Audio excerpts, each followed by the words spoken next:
In their little section of the underworld, Vincent and Franklin saw several people moving around below them. They were perched up on a stone ledge watching people with heads a little bit bigger than people they were used to seeing. They had all the same features: eyes, nose, ears, arms, legs, and hair, all in the same places. Men, women and children were present, young and old, with various skin colors, just like in any other place in the world. It was just that their foreheads bulged out a little more.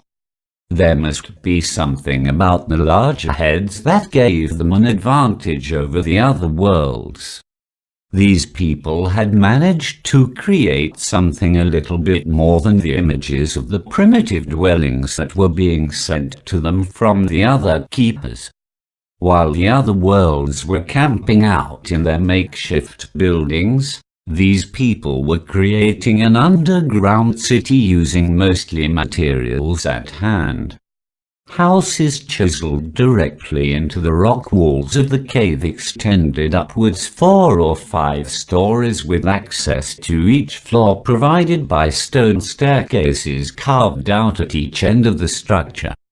In addition to being sturdy, the houses were also beautiful, with incredibly detailed pictures of angels and animals carved in the posts supporting each individual level of the building. Franklin counted at least 2 of these impressive housing units, with work being started on 2 more. This group had accomplished quite a bit in a few weeks, and they showed no signs of slowing down. Everyone here was busy.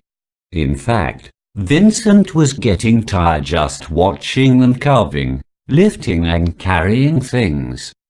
This activity was easy to see because, in addition to all they were doing, someone here had discovered some kind of light source that wasn't fire-related. From each level of the building, a steady, warm, bluish-white glow lit the area up so well that most of the central area was visible, with very little being hidden in darkness. The spot they observed from was one of the few areas not directly lit by this system, a fact that they appreciated, but it was going to be hard to sneak in and blend when they could be seen by everyone here. Not to mention the fact that they would never be able to hide among these people while not looking even remotely like them. They are obviously advanced beyond the level of the other worlds. How are we going to get them to trust us? Vincent addressed Franklin silently, a worried look passed between them. People as sophisticated as this would certainly take a lot of work to get through to. They weren't so simple as to be impressed by a few showy tricks. Maybe they're not all that smart, Franklin answered. Maybe they just have big heads. Even as those words flew out of his head, he knew he'd made a stupid statement. Vincent's raised eyebrows and the nodding of his head in the direction of the Wonder City below only reinforced this assessment. I don't think it will be that easy to get through to them, Vincent said again as Franklin passed on a plan to try and use persuasion on the refugees here. Oh, you'd be surprised at how easy it might be, came the reply, only it wasn't Franklin's voice in his head. They turned around to find a small group of people standing on a narrow ledge just yards away from theirs, watching them intently.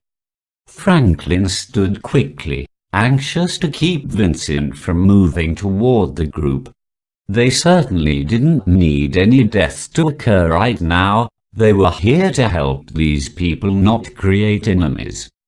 Hello, Franklin and Vincent. We have been expecting you. This greeting, spoken out loud, came from a figure standing in front of the 4 others in the group. He was the smallest of the 5 and totally unlike the others he stood with. The others were the big-headed people they had seen below, but this guy was small. His other features were quite different too, built like a child with soft pink skin, purple hair, and he had the pinkest eyes Franklin had ever seen. Well, in fact, the only pink eyes he had ever seen. This little man seemed to be the one getting into their heads. He was doing all the talking for his group, and it was his voice telling them to get up and move quickly and without resistance exactly where he told them to.